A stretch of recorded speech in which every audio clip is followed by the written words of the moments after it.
What I'm about to tell you is not necessarily going to work exactly the way I put it out for everybody. This is what works for me. This is what has worked for me for 10 years now. The two people that were kind of my mentors that helped me get to higher levels, they wouldn't even agree with every one of these points. There are some of them they do a little bit differently themselves, but you've got to do what works for you. That's the ultimate. So take this list, take what I'm about to tell you. Please take notes. Please write these down. Taking notes gets it in your brain better. You'll have it later when you don't have your phone or your device to watch the video again. Everything I'm telling you will fit on one piece of paper. Simple outline, 5 points. Some of those points have some A's, B's, and C's, but basic 5 points. Please write it down. And if you're serious, if you want to sell art and especially jewelry, and if not, just enjoy. But and again, I'm not the expert. There are people who do this way better than me, but all I can tell you is I decided to do this full time about 10 years ago, and my first 4 years, I was barely making ends meet, barely living on, like we say in the United States, ramen noodles and hot dogs, like the cheapest food you could possibly buy just to stay alive. And I went from those 4 years, I went to finally learning these things, and within 6 months, I quadrupled, even quintupled my income. I went from making not even enough to pay my bills, like having to stay with other people who paid the bills, to being able to afford really anything I wanted to move forward and have a full career, and making much more than I did at other jobs that I had worked at. So this could be you. If you're serious, if you want to do this on the side, it's still good to take note of this stuff. But here we go. Number 1, find artists. Find people in your community who are selling their art. It doesn't matter if they're selling the exact same art as you, just something as close as possible. Put ads on Craigslist, put anywhere on the internet, put social media, Facebook, anywhere. Put up a post and say, hey, any other artists out there looking for people who vend at events, looking for people who do craft sales. Connect with people, make friends, make lifelong connections with other artists. This is going to be one of the biggest things. This is the single thing that moved me from being a starving artist to a successful artist. Find people who do this. Now, the first thing you do is got to find a bunch of them. And then after you find a bunch of them, I'm not going to draw all the stick figures, but after you find a whole bunch of artists in this community, start to separate out the ones that are most like you, that do the similar things that you do and that you vibe with. And then you're going to find in all of these, you might find 1 or 2 who are very successful. And that's the next step. Very successful artists. They are rare. They are hard to find. Probably of my 20 artist friends that I, came in and out of my life and I worked with and stuff, and I only found 2 ever. And I clung to them completely. When you find those 2, copy everything they do. Learn from them. Learn everything that you can possibly can. Be valuable to them so that you're not just hanging around annoying them, but pick their brain and find out ways that you can help them. Find out ways that you can help them be more successful, and they will want to keep you around. And then ask them for advice. Ask them to be brutal with you. Ask them to look you up and down your display, your pieces, everything you do. What are you doing wrong? What are you doing right? And listen to everything they say and do the things that they tell you to do that you don't want to do. This is what made all the difference for me. this is the number one thing. Find people more successful than you and cling to them and make them your best friends and get to the point where they see you as valuable to their lives. Number 2, find shows. I would start with a one-day show because it's not as overwhelming and they're usually a lot less expensive. Start with local in your area shows. But here's the most important thing about shows. Most of them are not good. In fact, I had to think about it for a while, and I pretty much narrowed it down to, of any 5 shows that you find about craft sales, 1 or 2 day sales, 2 of them are going to be awful. 2 of them, you're going to sit there all day and be like, why did I even come? It's not even worth it, even if it was free. And then 2 of them are going to be okay. You might do okay once you get really good at selling art, and you probably might not do okay anyway. And then 1 is going to be amazing. And this is not a coincidence. This is because the way people promote shows and the way people put them on, there are all different ways that the promoters can make their show good or bad. And you'll learn quickly which promoters put on really good shows and which don't. And sometimes it's location, it can be anything. But this is where your art friends come in handy. Your art friends already know what are the bad shows. Don't go here. These are okay, but you don't expect the best. These are the best. Always sign up for all of these first. Try to be the first one in. Try to get the best spot. Something I learned from my artist friends who are successful. Call ahead. Find out as much info months in advance on these shows. Talk to people who've been in those shows. Find out the best spots to go. Ask the promoters to put you in those spots if possible. And make sure you're first on the list as soon as they become available. Save up money because the good ones, they're not always priced by how good they are, but sometimes some of the good ones cost more, but it's totally worth it in the end. You make so much more, and it's worth your time more. Other ways to sell, you don't necessarily have to do art and craft sales. You can do, you can sell to your friends. You can sell to your Facebook friends. You can sell online. You can try Etsy. I tried Etsy 3 times and it never worked for me. Etsy is the largest website probably for people who do arts and crafts and want to sell them online. And setting up an account is as easy as setting up an email account. But you're in competition with every other artist pretty much in the whole world. And unless you know how to direct sales to your page and do web trafficking, then your store is probably going to sit there, and in a whole year it might get 10 people giving it a thumbs up and nobody buying anything. That's been my experience, but there are people who make their living on Etsy, so that's an option for you. But that's not something that I am proficient at, so I wouldn't be able to tell you how to do that. But there's Etsy. I mean, you could put your stuff on eBay, Amazon, anything. But definitely I've had success with Facebook. And I'm sure you could do it through Instagram, other social medias. And that's informal, but I make friends. I ask them, birthday party coming up, anybody interested? And people contact me and they say, hey, I want to buy this, and we exchange some photos, and then I end up mailing something to them. So, but you can, when I was a starving artist, I tried every creative thing possible. I would make friends with people who were, running little bars and club venues. I became friends with people who were running open mic poetry contests, slam stuff. I would set up a little table in the back. I would do anything possible.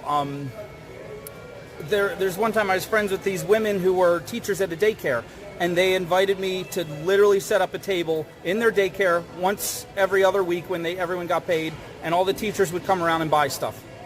I lucked out, but I didn't really luck out because I had been networking for years, making friends, staying in touch with my customers, and so you don't have to go to craft sales. You can stay at home and you can find other ways to sell, whatever works for you. Number 3, presentation. Again, this is where your art friends are going to come in handy. Copy everything they do and ask for their honest opinion. In fact, ask as many people as possible, how can I make this presentation better? But generally, if you're going to have a table, you're probably going to want to buy tables, as probably at least 1 or 2 more tables than you think you need. But people start out by just putting their stuff on the table, and I showed you how you could do that with simple cards in another video. But eventually you're going to build vertically, and you can do that many different ways. You can buy all kinds of displays and stuff. You can stack things with bricks to get things up higher. You can put bricks down and then put a board across the bricks to raise things up. You could do what I do, which is I have this video where I show how to make displays where you make these boards and you hang the necklaces and you hang the earrings. But the more vertical you go, the more people are going to see things from far away. And it's better if your pieces are easy to try on, if they're easy to reach and easy to take off. Always include mirrors. Again, this is for jewelry, although, you know, similarly, this applies to art too. I've done painting shows where I had to display my paintings everywhere. And signs. Make sure you have a big giant sign telling who you are. Nothing complicated on the sign, just a big giant sign you can see from far away. Make a handmade sign if you can. Make it 3D if you can. I used to cut mine out of giant pieces of wood, giant letters, and that was very helpful. But, you know, any way you do it, put little signs, little descriptions of different things. Put prices on your things. Now, I know successful artists that don't price any of their stuff, and they wait for people to get interested, and then they throw them a price because they don't want to scare them away by the price. But that's, I suggest most of the successful people have all their items clearly priced. And we'll get into how you price things in the next part. Don't be afraid to invest in colorful tablecloths, colorful backdrops, pretty colors from far away. Make your booth look, or your selling place look beautiful in every possible way. You don't have to spend a lot of money. I used to go to Walmart and buy bed sheets that were a pretty color and just use them everywhere. Use them to drape things, or, you know, you take old fabric from your closet. Be creative. 4, talking to customers. This is a huge one. This can make the difference between making a little bit and making a lot of sales. I'm going to tell you honestly, probably 9 out of 10 sales for me are because of the way I talk to the customer. If I wasn't present, 1 out of 10 people would buy something. And when I am present, 10 times more people buy something. And that's because of the way I've learned to talk to customers. So we're going to go in steps here. Number 1, always be the friendliest person you can be, but naturally who you are. Whoever you are when you're the happiest, force that part of yourself out, but don't make it mechanical and fake. B, immediately after greeting them, saying hi, being friendly, take a pause, let them look around, and then introduce your product. Don't just let them figure it out for themselves. And then encourage them to pick up your product and try it on. This is something almost no artists do, and it helps so much. I start off every single conversation, I say, hey, how's it going? And then I say, I just want you to know that everything here, or almost everything here, is handmade. It's made right here. It's made by me, or it's made by local artists if I work with other people. And please pick up anything. Feel free to try it on. Simple. Everything's handmade. Please feel free to pick up anything and try it on. I say that like clockwork. If I see someone touching something, I will say, here, let's try that on you. Or do you want to try that on?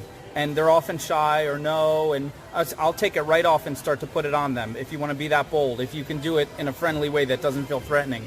I'll say, no, come on, let's do this. Let's try this on you. Let's just see how it looks. There's no pressure. Let's just see. Make sure you have the mirror ready. And by then, you're usually 90% towards them buying it. Ask non-threatening but helpful questions. as soon as you see someone, you have to think to yourself, I am seeing this potential person. They might connect with one of my pieces. It's my job to guide them as carefully and gently as possible to whatever their favorite piece will be. So I start out, are you looking for a gift, or are you looking for yourself? Are you looking for necklaces or earrings? What specifically? Do you have a favorite color? Of everything you've looked at so far, is anything jumping out at you? And last but not least, if they're starting to walk away, wait, can I just ask you one question, please? Just really simply, can you tell me what your favorite piece in this booth was? Not that you're pressured to get anything, just tell me so I can write it down for my notes. What's your favorite piece in this booth? That's a killer question. That is when someone's walking away. In fact, I had one intern tell me, every sale you made today, you made after the person walked away. After they said they were done, you called them back, and your callback is what made the sale. And I hadn't even thought about it, but he was right. They're starting to walk away. Wait, can I just ask you one question? And be bold. Please, is there any way you can help me out? I'm starting out here selling art. Can you just tell me, so I know what's popular, what's your favorite piece in this whole booth? And then when they pick one, then that's when you can do the next part. Well, I'm going to get to that part in pricing, but basically that's when you can throw them a discount and say, okay, you know what? I haven't had a sale in about an hour now, and I really just wanted to treat the next person. So if that's your favorite piece, tell you what, I'll give it to you for this much off, if you're interested. No pressure, just letting you know. And I'd say 50-50 chance you'll have a sale right there. Finally, give genuine compliments and honest opinions. Immediately, you can, when someone first walks up, oh my gosh, I love your shirt. I love your color of hair. Did you do that recently? If you can tell it's dyed. Oh wow, I love the piece you're wearing. That looks similar to some of these that I have. Is that made by someone locally, or is that a handmade piece? But be real about it. Don't just throw out a compliment to every single person that walks by because you feel like you have to. Look at people and look for something that you really do like and mean it. And then when they're trying on stuff, be honest with them. You know, I really love how I made this piece, but I feel like it doesn't look as good on you as this other piece. I feel like this really goes with your colors. I feel like this fits you better. I mean, people, when they see you're being honest, especially if you talk them out of buying one of your pieces over and talk them into buying a different one, especially if you talk them into buying a lesser priced one, then they really start to trust you, that you have their best interests in mind and are not just trying to, you know, take advantage. Okay, we got to do a record scratch and go back to presentation. I forgot this one part, and this is a video I have named this. I have a video called Rule of 10. Look for it. Now in the video it just talks about living your life by the rule of 10, which is a great way to live. However, this rule of 10 is very concrete when it comes to presentation. And this, I'm going to tell you guys, absolutely, you can't get away with this, and you shouldn't want to get away with this. To sell one piece, you must display 10. To sell 10 pieces, you must display 100. To sell 5 pieces, you must display 50. Is that an absolute? No, of course not. But I would guarantee, if you check your numbers and if you talk to other artists, you'll find this is very, very close to how it is. Why is that? Because psychologically, people love to look at a variety of things. They love to see contrast. They love to, you know, see a whole bunch, like a kaleidoscope of color and beauty in front of them. So the more pieces you make, the better chance people are going to walk to your booth in the first place. If it looks very sparse, they're going to skip you because there's too many other vendors to look at. But also, people love choice. People love to feel like they are an active part of this sale, that they're not just being passive and giving you money, that they are actively going through all the options and choosing the very, very, very best. And if there's only a handful of pieces, then they feel like the best isn't there. But if you give them a whole bunch of things to look at, then they feel like they can narrow it down to their very, very favorite. And this also will make you a better artist, because the more pieces you make, the naturally better you're going to get at your art. And so don't be afraid, don't be intimidated. Oh my gosh, I have to make 100 pieces. No, you don't. But definitely don't ever go to a sale with less than 30 or 40, I would say. Maybe 20. Maybe you can get away with 20 if you have a tiny little table, like if you're sharing part of a booth. But I would aim for 100. Aim for 100 pieces before your first show. Even if you think half of those pieces are garbage, they're not up to your standard, just put them out. You never know when somebody will like something that you didn't think anyone would like. And it just helps with the variety. If people see a piece they don't like, they say, oh, I definitely don't want that. But then in contrast, one of your best pieces looks even better. Okay, rule of 10. To sell one, make 10. Make 10 times as many as the number you want to sell. And that brings us to our biggest one, which is pricing. Pricing. Everybody keeps asking, how do I price my pieces? This is ironically the one area where I disagree the most with the two mentors I have. They absolutely price their pieces as high as possible and they never give discounts.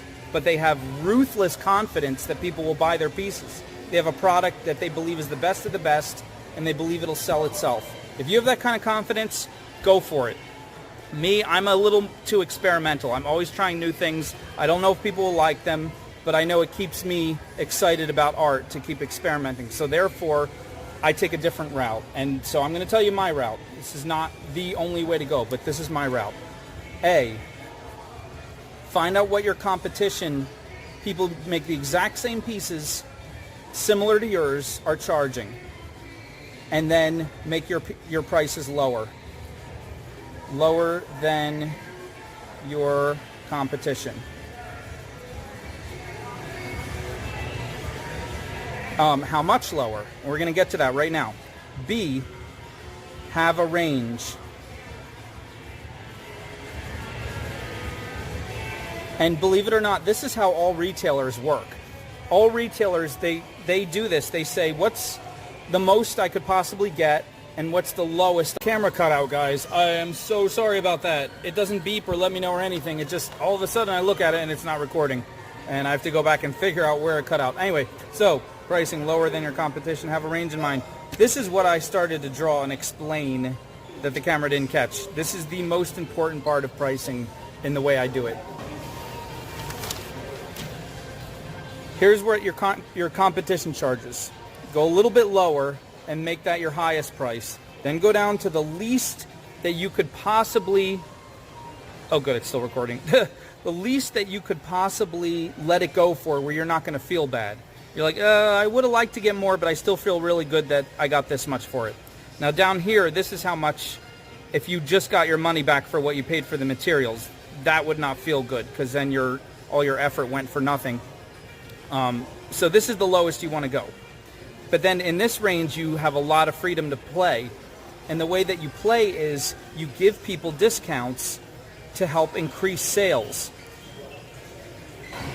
You give people discounts to upsell when they already bought something and they're ready to leave. Wait a minute, would you like one more of those? How about if I give you one more for a third off or half price? If you can do half price, that's always the best. I always try to make it so in my range I can do half price on a piece and it's still worth it to me. So how about, you like that ring? How about pick a second ring for half price? It's been a slow hour, I wanted to treat the next person. I always give them, an excuse. It's been a slow hour, I wanted to treat the next person. That's very often true. Another reason you give a discount, when a person is about to walk away, about to say no, about to leave. Wait. Tell you what. This is the normal price, but if you really like this, you know what? I can do this much for you. You really want it for this much, I can cut off 25% or 30 or half. And another reason is just to make your customers feel good, to build a happy customer base. I tell all my returning customers, I will try to give you a discount just because you returned. For no other reason, just because you came back. Because you were here before and you came back, you get a discount. Like Oprah, you get a discount, everybody gets a discount. But really, if you're giving discounts to people to reward them for being not only your customer, maybe even your friend, then you start to build a community of people who want to come back over and over again. So that's it, everybody. Here's all the notes that I was working from. This is like the third time I revised these notes. So you can take a screenshot of this if it helps. You can take it with you. But this is basically these 5 rules. These are the rules that helped take me from being a starving artist to a successful artist. And I would say a very satisfied, successful artist. Anything you think I might have missed, please put in the comments. I will do a follow-up video if there's enough extra things that people tell me I missed, extra questions. Or I might be able to just answer your question directly if I see it posted. Thank you so much, guys. Please stay in touch if you haven't already. You can do that subscribe thing. And thanks so much, guys. You're the best.